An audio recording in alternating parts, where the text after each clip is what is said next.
All right, so question 17.05, question 2.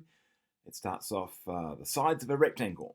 And we're told the sides of a rectangle are x plus 1 and x plus 9 meters. It says if the area is 20 square meters, calculate the length of the side. So let's try and mock that up. So we've got a rectangle. I'll just try and draw it roughly. And we're told the rectangle are x plus 1, I'll call that x plus 1 meters. And this side here is x plus 9 meters. And we're told the area is equal to 20 square meters. All right.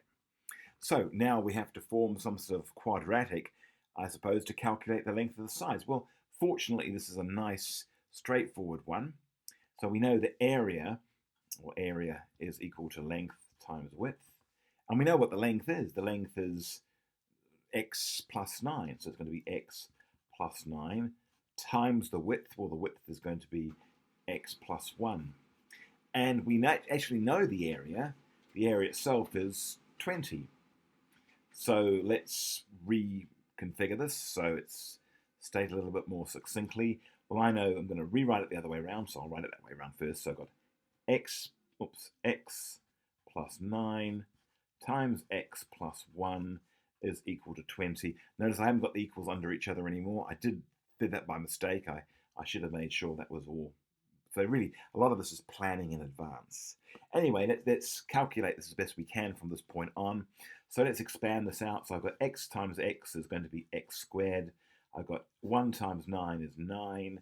9x and 1x is 10x. So that's my quadratic so far. But I've also got 20 on the other side. Now, for a quadratic to be solved, it needs to be made equal to 0. So I'm just going to subtract 20 from each side. So now I've got 0. 20 minus 20 is 0. 9 minus 20, well, that's going to be negative 11. So I've got x squared plus 10x minus 11 is equal to 0. So factors of 11, well, fortunately they're just going to be 1. So factors of 11 are going to be 1 times 11. That's all that there are. And now we can go ahead and say, right, let's refactorize this, see where we end up. Well, factors of 11 are going to be, so I've got, first of all, x and x. Signs are different, so one's a minus, one's a plus.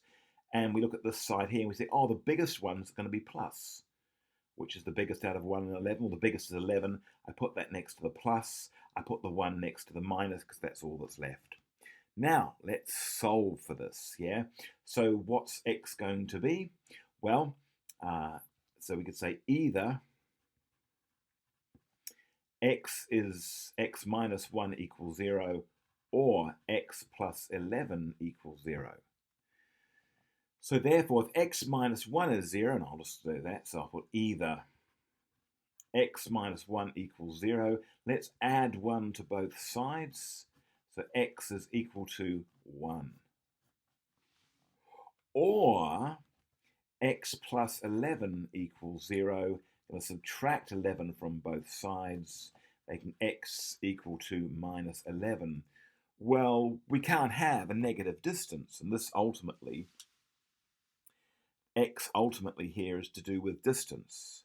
So x, the only answer that makes sense is x equals 1. This one does not make sense, so we won't be using that one. It is nonetheless a solution, but the basis of quadratics is to give all possible solutions. It's up to us to work out, do they make sense? So x equals 1 is the solution, and we can check that here. If we had a 1 in here, so this is now 1 plus 1 equals 2. This is a 1 plus 9 equals 10.